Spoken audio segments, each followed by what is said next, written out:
कहोगे गृह त्यागी, कहोगे बाबा गृह त्याग करके भजन करने जाएंगे, तो आप कहोगे एक तरफ ये कहते हो कि घर छोड़ करके कहीं मत जाओ, घर में ही बैठ करके भजन करना। तो उस समय पर भूल जाना चाहिए कि हम घर में बैठे हैं। उस समय पर परिवार वालों को भूल जाना चाहिए कि हम परिवार में बैठे हैं। उस समय पर सब कुछ भूल जाना चाहिए। उस समय पर त्यागी और तपस्वी बन जाना चाहिए। उन त्यागी और तपस्वियों का यानी समझो कि उन त्यागी और तपस्वियों को याद करना चाहिए कि जो इसी काम में लग गए, पूरी जिंदगी जिन्होंने खपा दिया, त्याग किया और भजन में ही सुमिरन में ही लगे रहे। तो समझो आप, मैं बता रहा था कि पहली सीढ़ी, दूसरी सीढ़ी, तीसरी सीढ़ी, चौथी सीढ़ी होती है। तो पहली सीढ़ी क्या है? प्रार्थना। अब प्रार्थना कैसी होनी चाहिए कि जैसे से मन नाचने लगे और मन के अंदर ये, और मन ये जो शरीर के अंदर में है, इससे शरीर नाचने लगे, सिर घूमने लग जाए, हाथ पैर पटकने लग जाए, ऐसी प्रार्थना नहीं होनी चाहिए। प्रार्थना ऐसी होनी चाहिए कि जिससे उस मालिक की तड़प जग जाए। मालिक से ऐसी प्रार्थना करनी चाहिए कि जैसे अभी प्रेमियों किया गया कि यह विनती गुरुदेव हमारी।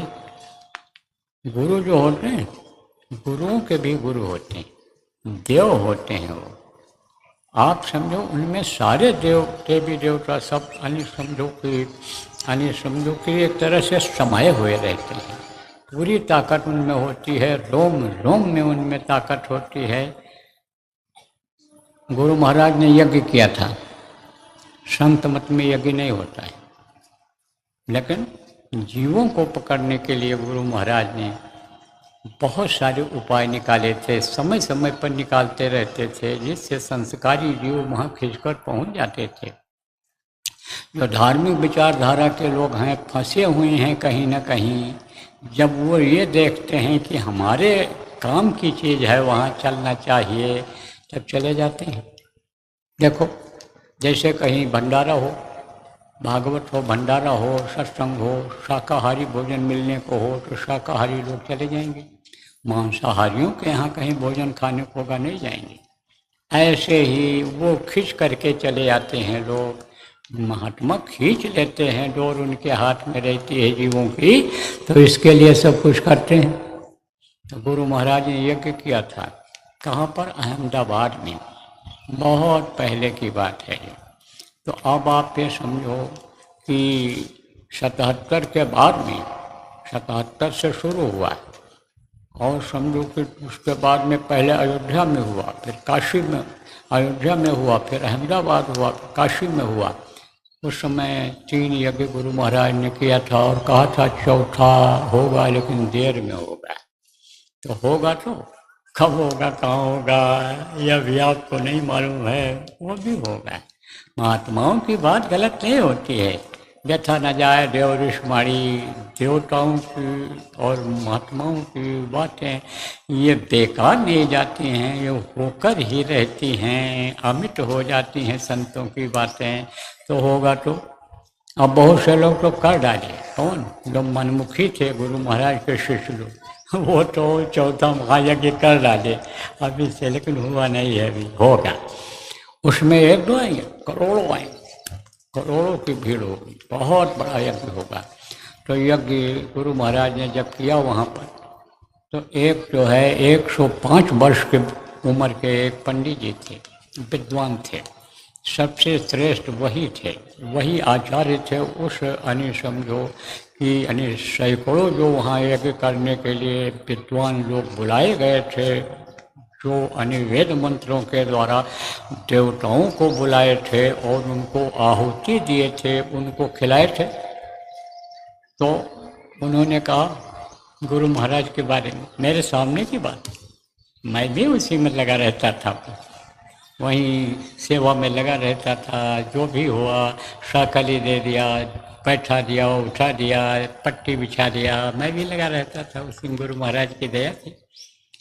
तो गुरु महाराज, आप फिर समझो, गुरु महाराज जब जाते थे कभी कभी, तब उन्होंने जो देखा वो बताया।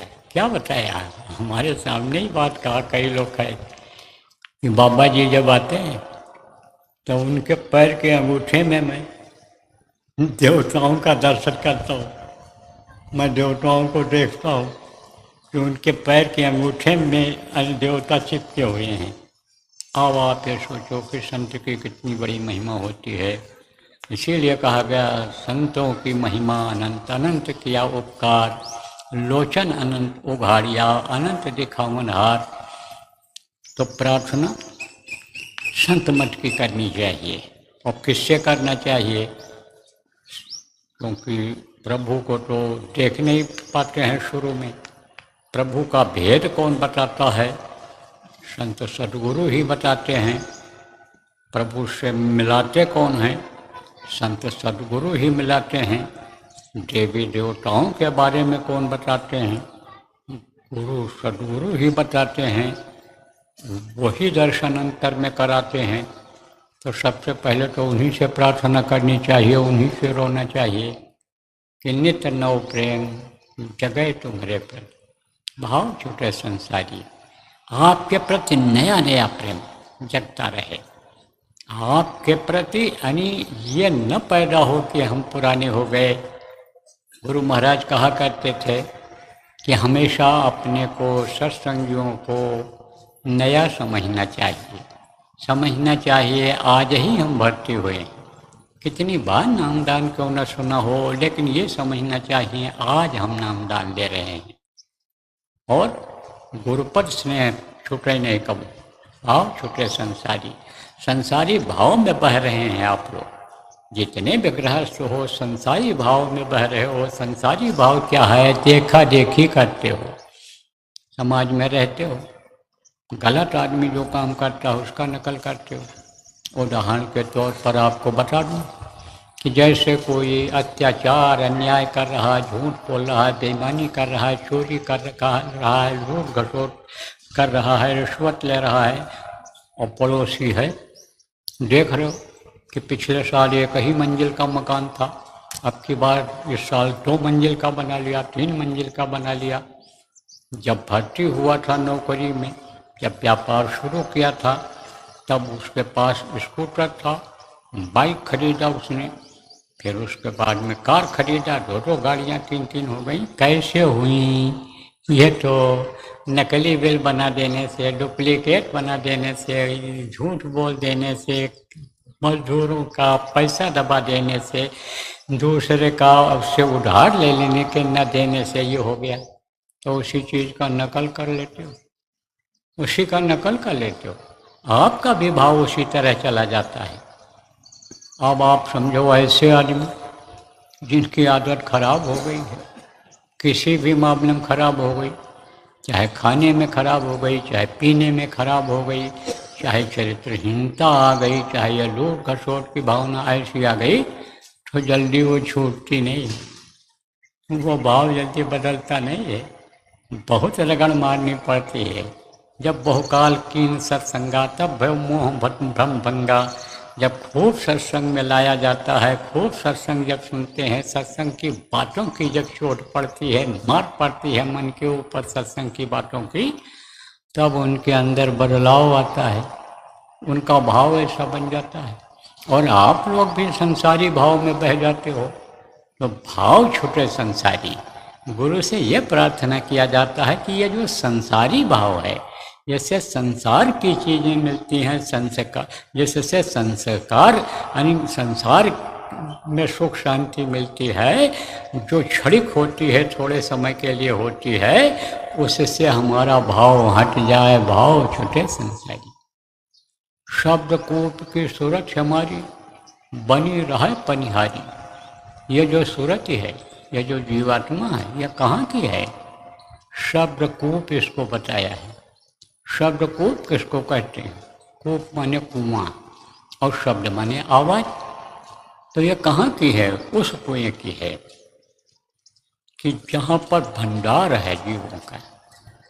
तो कहोगे भाई कुआं तो छोटा होता है और कुआं का मुंह ऊपर होता है, और ये कुआं के अंदर का पानी नीचे कैसे जाता होगा, वो तो उसको तो ऊपर निकालते हैं। तो उल्टा कुआं गगन में जिसमें जले चिराग। कबीर साहब ने कहा कबीर साहब ने कहा इस चीज़ को, उन्होंने जो देखा वो कहा। लोग कहते हैं कबीर साहब उल्टा बोलते थे, उल्टा बोलते थे। वो लोग देखते हैं आंखों से तो कहते हैं आसमान ऊपर है नीचे है, बाबा पागल हो गया। तो देख लिया पा गया तो पागल हो गया। अब वो पागल हो गया, आप देख नहीं पाते हो तो आप पागल नहीं हो। तभी तो वो दुखी होकर बोले थे कि चलती को गाड़ी कहें, बना दूर को खोया, और रंगी को नारंगी कहें, देख कबीरा रोया। उन्होंने कहा जो चलती है दौड़ती है उसको कहते हैं गाड़ी है, गड़ी हुई है नीचे, जो दबा दिया जाता है मिट्टी में, कहते हैं ये गड़ा धन है, ये गड़ी हुई चीज़ है, ये खंभा गड़ा हुआ है। तो कहते चलती को गाड़ी कहें और बना दूध को खोया। दूध अगर ऐसे पियोगे उतना बढ़िया नहीं लगेगा, खूब गर्म कर लोगे, गाढ़ा करके पियोगे, कहोगे बहुत अच्छा दूध है, मन प्रसन्न हो गया, खुशबू आ गई इसमें। अब वही और जो खोया बन जाता है और उसकी मिठाई खाते हो तो एक पीस खा लो, खाने के बाद तो उसी की डकार आती रहती है। अच्छा दूध अगर मिल गया, बना ले गए आप तो आप भी समझो उसको कहते हैं खोया। अरे खो दिया, जाने दे, कुछ नहीं, बेकार है, फेंक दो, ये तो फेंक देने लायक है। तो बना दूध को खोया और रंगी को नारंगी कहें। नारंगी किसको कहते हैं? जो रंगीन होता है फल, नारंगी रंगीन फल होता है, उसको कहते हैं नारंगी। तो रंगी को नारंगी कहें, देख कबीरा रोए। कहा भाई इसको देख कर मुझे दुख हो रहा है कि भाई जो असलियत है उसको नहीं पकड़ रहे। तो उल्टा कुआं गगन में, ऊपर में जो है आप पे समझो कि उसका मुंह इधर है कुएं का, किधर है मुंह? नीचे की तरफ। क्यों? क्योंकि उसमें अमृत चूता है, वहाँ से अमृत चूता है। ऐसे परम गुरु पायो, अमृत रस चुए अंगनवा, आनी समझो सोम रस चुए अंगनवा। कहते हैं ना कि ऐसे परम गुरु पायो, ऐसे गुरु हमको मिल गए कि जो अमृत का पान हमारे ही घर में, आंगन किसको कहते हैं? अपने आंगन को कहते हैं। अपने आंगन में, अपने घर में, अपने इसी मनुष्य रूपी घर में पानी दिला रहे हैं, मिल रहा है। तो समझो कि कुआं सूरत ही है वो। ये सूरत कहाँ की? सूरत माने जीवात्मा। अब जो एकदम नए लोग आए हो नामदान लेने के लिए, बता दें जीवात्मा ही प्रमुख है, यही शरीर को चलाती है, यही प्रभु की अंश है। और यही जितने भी जीव हैं यहाँ चलने फिरने वाले हों, चाहे ये पेड़ पौधे हों, सब में उसी की अंश जीवात्मा ये है। सबके अंदर में प्रभु की अंश है। बहुत छोटी है, इसको देख नहीं सकते बाहरी आँखों से, इतनी छोटी है ये, और यही चलाती है। हाथी को भी जीवात्मा ही चलाती है, ऊँट बकरी को भी चलाती है, और चींटी से भी छोटे कीड़े जो होते हैं उनमें भी वही आत्मा है। तो सूरत ये कहाँ की है? उसी कूप की है, ऊपर की है। ये शब्द रूपी ये जीवात्मा है, शब्द से ही ये जुड़ी हुई है, और शब्द ही इसका खुराक है, और शब्द ही इस शरीर के अंदर में आ रहा है, और वही इस शरीर को चला रहा है। तो कुआं, उल्टा कुआं गगन में बताया आपको। तो सूरत यानी सूरत शब्द कूप हमारी, शब्द कूप की सूरत हमारी, और बनी रहे पनिहारी। पनिहारी का मतलब क्या होता है? कुएं से पानी निकाल करके जो औरतें लाती हैं, आज भी गाँव में उनको पनिहारन कहते हैं। पानी का हरण माने पानी निकाल करके ले करके आती हैं। हरण किसको कहते हैं? अपहरण जिसको कहते हो। किसी को पकड़ के ले गए, औरत को ले गए, आदमी को ले गए, बोले इनका अपहरण हो गया। तो अपहरण इसलिए लगाते हैं कि वो गलत ढंग से ले जाते हैं, इसलिए अपहरण लगाते हैं। आ वहीं लगता है अकाल, यानी समझो जो काल नहीं है, आ वहीं लगाते हैं। और पनिहारी किसको कहते हैं? जो मतलब ये कि हरण करके लाती है, लेकिन ज़बरदस्ती नहीं लाती है। बहुत से देखो अब भी जाते हैं कुआं पर तो प्रणाम करते हैं, कहते हैं गंगा जी हमको पानी, उनको गंगा मानते हैं। किसको? रंग भाव से भक्ति से उनको गंगा मानते हैं पानी को, और निकाल करके लाते हैं तो उनको पनिहारी कहते हैं। तो कहा कि ए मेरे गुरु, ए मेरे प्रभु, ये हमारी सूरत जो है, यह हमारी जो जीवात्मा है पनिहारन बनी रहे, वहाँ से ये रस लेती रहे, पानी लेती रहे, ऐसी दया करो। तो बनी रहे पनिहारी।